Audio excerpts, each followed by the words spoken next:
अगले प्रतिभागी वैशाली जिले से करण कुमार एवं सीतामढ़ी जिले से कौशल कुमार अपनी तैयारी में रहेंगे।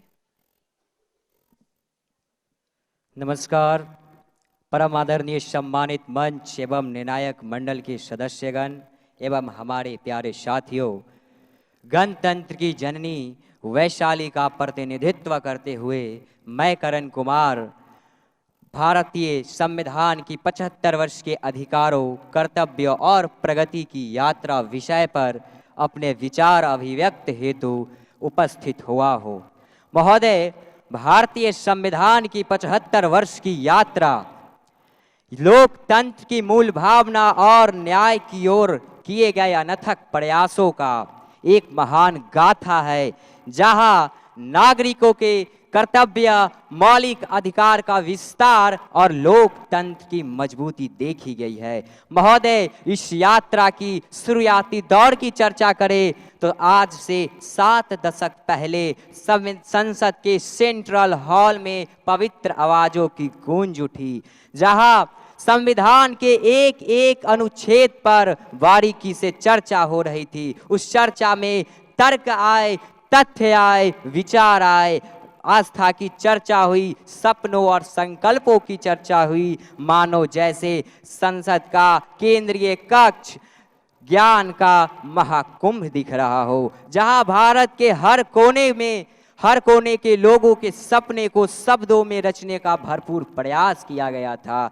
महोदय, बाबा साहेब अम्बेडकर, डॉक्टर राजेंद्र प्रसाद, डॉक्टर सच्चिदानंद सिन्हा जैसे अनगिनत महापुरुष ने, जिन्होंने प्रत्यक्ष और अप्रत्यक्ष योगदान देकर इस महान विरासत को हमारे हाथों में अंगीकृत किया। महोदय, इस संविधान ने हमें महत्वपूर्ण मौलिक अधिकार दिए, जो हमें स्वतंत्रता और गरिमा के साथ जीवन जीने का अधिकार देता है। 1976 के 42वें संविधान संशोधन के द्वारा मौलिक कर्तव्य को जोड़ा गया, ताकि नागरिक अपने अधिकार के साथ साथ देश के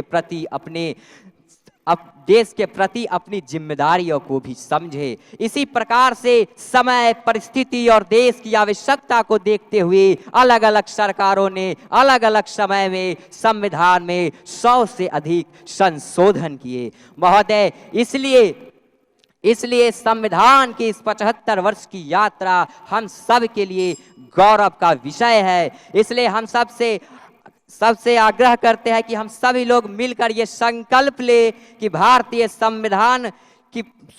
संविधान का पालन करते हुए एक न्याय संगत विकसित भारत के निर्माण में योगदान दे, क्योंकि संविधान कोई लिखित और कानूनी दस्तावेज नहीं, अपितु यह एक जीवंत दर्शन है जो हमें हमारे देश को हमेशा मार्गदर्शन देता रहेगा। महोदय, मैं अंत में पूर्व प्रधानमंत्री अटल बिहारी वाजपेयी की उन पंक्तियों के साथ अपनी वाणी को विराम देना चाहूंगा। वो कहा करते थे कि सत्ता का खेल तो यूं ही चलेगा, सरकारें आएंगी जाएंगी, पार्टियां बनेंगी बिगड़ेंगी, मगर ये देश रहना चाहिए, इस देश का लोकतंत्र रहना चाहिए। बहुत बहुत धन्यवाद।